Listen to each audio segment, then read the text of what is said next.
Hello everyone, it's Shane Kanto, your Wasteland reviewer, and I'm here to review The Ritual Killer, and this is a new thriller from director George Gallo, and there's like 5 writers or story people on this film, bringing this all together that focuses on a detective who's trying to take down a serial killer who's using these African rituals, and he recruits an African studies professor to try to help him along the way.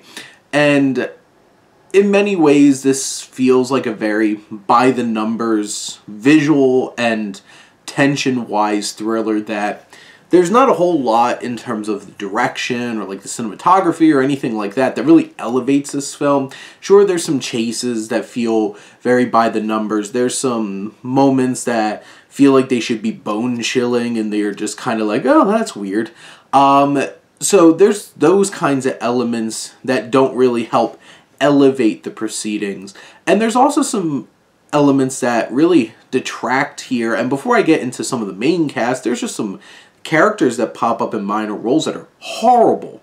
Like, their line delivery is so awkward and stilted.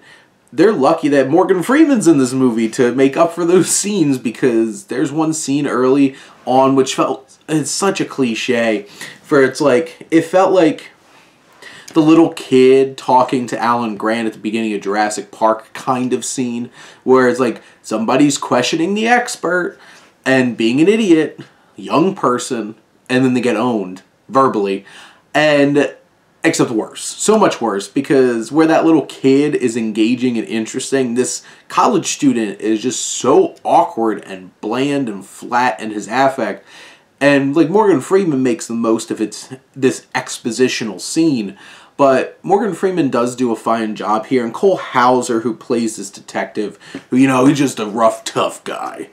You see him straight up murder somebody, a suspect earlier in the film, and it's just like one of those kinds of characters where it's just like, this is just that cookie cutter, loose cannon cop thrown in there, and Hauser does a good job playing him. He's a tough, rough guy right out of Yellowstone, but that character's so cliched that it's hard to really get interested in that character. And then try to give him a backstory that's like this ridiculous, over-the-top, dramatic backstory that's just like, it felt like it never clicked with the character that we see on screen. And it even leads to, like, the last couple of scenes in this film are so out there, like obnoxiously over-the-top melodramatic, and then some weird occurrences that oddly sets up, like, are we going to get a sequel out of this?